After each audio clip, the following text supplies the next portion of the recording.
Imagine ruling a kingdom at the height of quiet prosperity. That was reality for King Ahaz.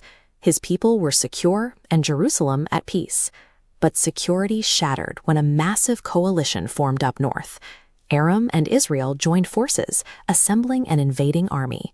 Their goal? Lay siege to Jerusalem, tear the kingdom apart, and install a puppet ruler. When the news reached the royal court, pure panic set in. The house of David realized they were entirely outmatched. The ancient text captures that terror with a striking image. The hearts of the king and his people were shaken as the trees of the forest are shaken by the wind. Ahaz was staring at a mathematically impossible military defense. His armies were outnumbered, his allies were silent, and his kingdom nearing collapse. While King Ahaz was likely inspecting the city's water supply in preparation for a long siege, God intervened. He sent the prophet Isaiah, along with his son Shir-Jashub, directly to the aqueduct of the upper pool. Isaiah delivered a message that contradicted every military calculation. He told the king to be careful, keep calm, and absolutely refuse to give in to fear. Here in the text, God dismisses the invading kings entirely. Rather than unstoppable conquerors, he calls them mere two smoldering stubs of firewood.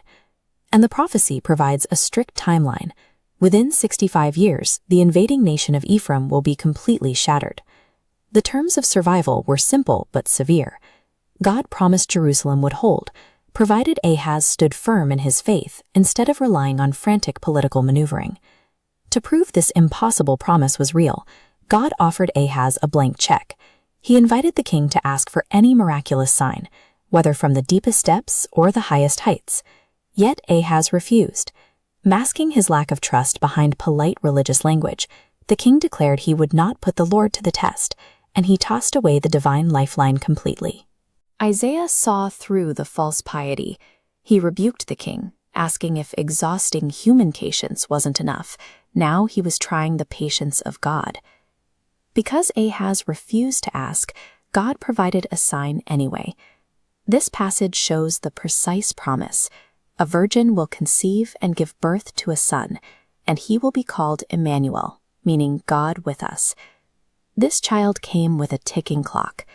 The prophecy stated that before the boy was old enough to reject the wrong and choose the right, the land of the two dreaded kings would be reduced to a wasteland. The invading kings were doomed, regardless of what Ahaz chose. But his refusal to trust God in that crucial moment sealed his kingdom's tragic fate. The immediate threat from the north was neutralized, exactly as promised. But because Ahaz relied on his own schemes rather than God's guarantee, Judah inherited a far worse disaster. God declared a new instrument of judgment. A force unlike anything Judah had seen, the brutal, sweeping power of the Assyrian Empire. The text uses vivid geographic scale to map the incoming devastation.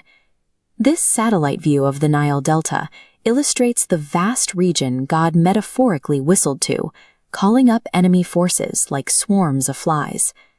And the true muscle of this invasion was summoned from the east. Looking at the distant Euphrates River and its ancient ruins, we see the very region the prophet described as providing a hired razor. That razor was the Assyrian war machine. This ancient stone relief shows the historical reality of the threat. Heavily armed soldiers and archers arriving to shave the kingdom bare, stripping its wealth. The aftermath was severe economic collapse. The prophecy detailed that the once prosperous citizens would be reduced to basic survival, keeping alive only a single young cow and 2 goats just to eat curds and honey. The physical landscape mirrored this ruin. These rocky ruins represent the former wealth of Judah. Hillsides once filled with 1,000-shekel vineyards were completely swallowed by briars and thorns, forcing hunters to roam where farmers once worked. King Ahaz was handed a guaranteed victory in his darkest hour. Instead of trusting the promise, he sought his own political solution.